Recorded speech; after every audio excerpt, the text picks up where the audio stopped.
I never thought I'd see the day where Jesse Pinkman's in space. Yes, science! Black Mirror's third episode this season is a tragic tale of love, loss, and a third Culkin brother. But in this video, we're going to take a deep dive beyond the sea, no, not that one, and explore its ending, secrets, and Black Mirror Easter eggs. And be sure to like and subscribe, I'll be covering every episode this season. This is David Ross, or should I say a replica/machine version of him. His real-life body is millions of miles away on an unknown mission across space, but scientists have devised a device that can transfer the consciousness of its real-life host to a replica version back on Earth. This allows David to live his life on Earth while also completing his mission in space. Joining him is fellow astronaut Cliff Stanfield. He too has a replica which allows him to see his family. However, as the first few moments of the story unfold, it's clear that David and Cliff are two very different people. David is the loving husband and father, while Cliff is distant and stern. David lets his daughter act up and complain, while Cliff is quick to hit his son Henry should he fall out of line.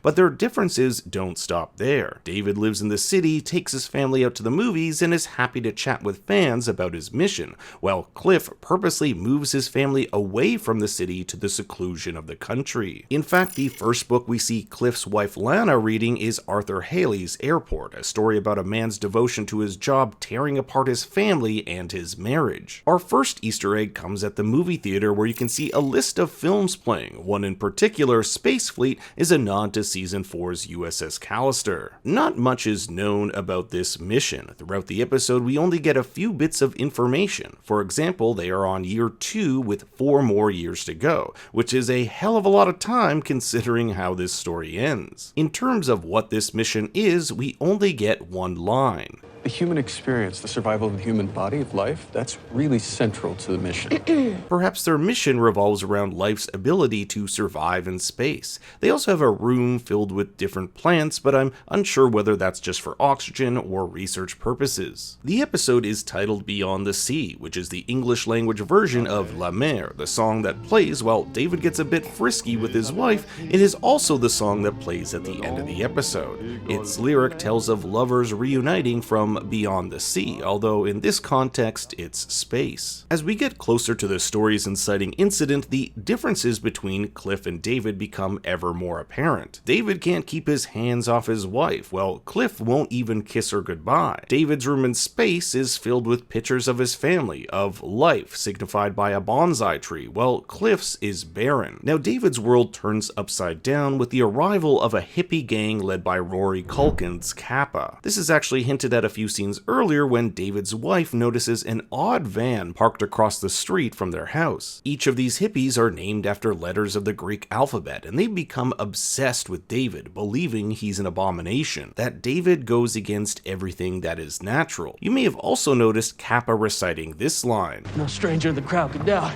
It was Casey at the bat. This is a line from Ernest Lawrence Thayer's poem Casey at the Bat, which tells of a star player failing to live up to the expectations of his fans. And as we'll see with David, this is definitely true. I couldn't help but think Kappa and his crew are a take on Charles Manson and his followers. Both incidents took place in 1969 by deranged hippies who smeared the blood of their victims on the wall. In fact, when Cliff sees a photograph of the blood in the paper, it makes out the white bear symbol from Season 2. Something I found interesting is when David is knocked unconscious, it only takes him a few seconds to insert his tag back into the machine and get back to Earth. However, when he's transported back to his replica, several minutes have passed. He's constrained and his family has been rounded up, suggesting there's a several minute delay when a signal from the ship to the replica occurs. Unfortunately, Kappa and his crew end up killing David's family and destroying David's replica, leaving him to live out the next 4 years alone up in space. Cliff tells his wife they can't make another replica, but even if they did,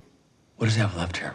David is a broken man, and I'd feel like shit too if this is all I had to eat for the next 4 years. Cliff ends up worried for David's mental health and also his own life, for if David did anything to jeopardize the mission, it would be Cliff's life on the line too, as he says the mission can only be done with the two of them alive. So Cliff suggests a drastic plan. To cheer David up, let him use his replica. Lana is okay with this idea of another man inhabiting the body of her husband. She's now reading Valley of the Dolls, a 1966 novel by Jacqueline Suzanne, which tells of the personal and professional struggles of three young women as they try to make it in the entertainment industry in New York. Lana will later call the book trashy, but it's a fantasy to help her escape from the loneliness she herself faces. It's ironic then that her husband is millions of miles away, yet she's the one who's lonely. David's use of Cliff's replica increases as for 1 hour a week he's allowed to use it to help paint a portrait for Cliff's house. But what ensues is a budding relationship between David and Lana. Both of them are incredibly alone, and David uses every opportunity he can to spend more time with her. Is there a hardware store in town? They end up at a bookshop called Cooper's Books, which may or not be named after Cooper from Season 3's playtest. There, David suggests Lana reads The Moon is a Harsh Mistress, which is all about the residents of the moon revolting against Earth's authority. It could be a subtle hint at Lana revolting against Cliff. But things take a turn when David gets a little too close to Lana, putting the moves on her the same way he did to his wife. Even though deep down Lana wants this connection, she's still true to her husband, warding off David's advances and making for one hell of an awkward situation. Lana doesn't tell Cliff about what happened, and only when Cliff's treadmill breaks down does he, in his boredom, search David's room and uncovers nude drawings of his wife.